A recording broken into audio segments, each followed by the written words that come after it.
آقا کریم علیہ السلام نے ارشاد فرمایا کہ کون ہے جو مجھ سے یہ کلمات لے اور ان پر خود عمل کرے اور پھر آگے ان لوگوں تک پہنچائے جو ان چیزوں پر عمل کرے۔ تو بہت سارے لوگ جھولیاں پھیلا کے آگے بڑھ جاتے، لیکن علم کے لیے جو حرص حضرت ابو ہریرہ کے سینے میں تھی اس وجہ سے انہوں نے پہل کی اور آگے بڑھ کے عرض کی حضور یہ خیرات میری جھولی میں ڈال دیجئے، میں خود بھی عمل کروں گا اور ایسے لوگوں تک پہنچاؤں گا بھی جو ان پر عمل پیرا ہوں۔ تو کہتے ہیں حضور نے میرا ہاتھ پکڑ لیا اور 5 چیزیں گنوائیں۔ پہلی بات میرے حضور نے ارشاد فرمائی، اتق المحارم تکن عابد الناس، اللہ کی حرام کردہ چیزوں سے بچ جاؤ، تم لوگوں میں سب سے بڑے عبادت گزار بن جاؤ گے۔ نیکی کرنا بہت اہم ہے، لیکن یہاں جو تعلیم دی گئی وہ گناہ سے بچنے کی ہے۔ ایک شخص رات کو 100 نفل پڑھ لیتا ہے، لیکن صبح اٹھ کے کسی کا حق غصب کرتا ہے، کسی کو گالی دیتا ہے، جھوٹ بولتا ہے، کم تولتا ہے، کم ناپتا ہے، اللہ کے احکام کو توڑتا ہے، اور دوسرا شخص ساری رات عشاء کی نماز کے بعد سویا رہا اور دن کو فجر کے بعد اس نے جھوٹ نہیں بولا، کسی کو تنگ نہیں کیا، اللہ کی مخلوق کو ضرر نہیں پہنچایا، تو شریعت ایسے شخص کو پسند کرتی ہے جو اللہ کی حرام کردہ چیزوں سے بچ جائے۔ نیکی کی توفیق مل جائے، نفلی عبادات میسر آ جائیں تو بڑی بات ہے، لیکن اس سے بڑی بات یہ ہے کہ اللہ کی حرام کردہ چیزوں سے بچا جائے۔ دوسری بات ارشاد کی،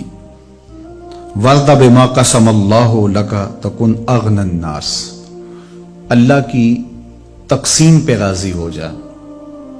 لوگوں میں سب سے بڑا غنی تو ہوگا۔ دولت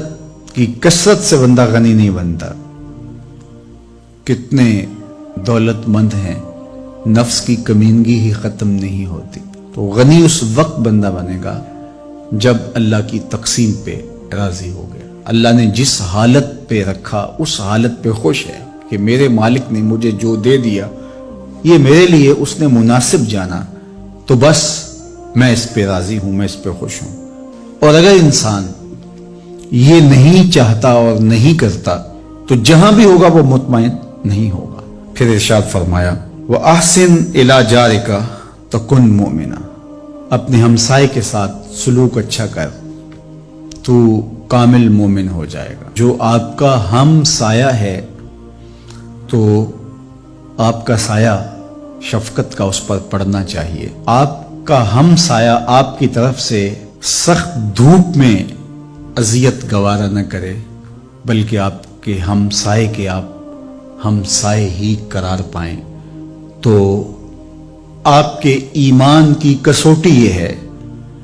آپ کے مومن ہونے کا معیار یہ قرار دیا گیا کہ آپ اپنے ہمسایوں کے ساتھ کیسے ہو۔ چوتھی چیز، وَأَحِبَّ لِلنَّاسِ مَا تُحِبُّ لِنَفْسِكَ تَكُنْ مُسْلِمًا، اگر تم کامل مسلمان بننا چاہتے ہو تو جو اپنے لیے پسند کرتے ہو تمام مخلوق کے لیے وہ پسند کرو۔ اب کوئی شخص یہ مزاج اپنی طبع میں راسخ کر لے تو معاشرے کے اندر شر، فساد، بدامنی، کسی کے حقوق کو غصب کرنا، کسی سے زیادتی کرنا، کسی کا برا چاہنا، سب کچھ ختم ہو جائے گا اور یہ معاشرہ جنت نظیر بن جائے گا کہ جو ہم اپنے لیے پسند کرتے ہیں وہ ہم اپنے دوست کے لیے، بھائی کے لیے، ہمسائے کے لیے، عزیز کے لیے، رشتہ دار کے لیے پسند کریں۔ اور 5ویں بات، وَلَا تُكْثِرِ الضِّحْكَ فَإِنَّ كَثْرَةَ الضِّحْكِ تُمِيتُ الْقَلْبَ، ابو ہریرہ زیادہ ہنسا نہ کرو، زیادہ ہنسنے سے دل مر جاتا ہے۔ مسکرانا تو سنت ہے، مسکرانا حضور کی عادت تھی، جس کی تسکین سے روتے ہوئے ہنس پڑیں، اس تبسم کی عادت پہ لاکھوں سلام۔ مسکرانے کے بعد اگلا مرحلہ دہک کا آتا ہے، لیکن دہک کبھی کبھی حضور سے صادر ہوا اور کہا یہ حضور علیہ السلام سے صادر نہیں ہوا، تو کہے سے منع کر دیا گیا۔ دہک کبھی کبھی ہو اور تبسم آپ کی زندگی میں شامل ہو،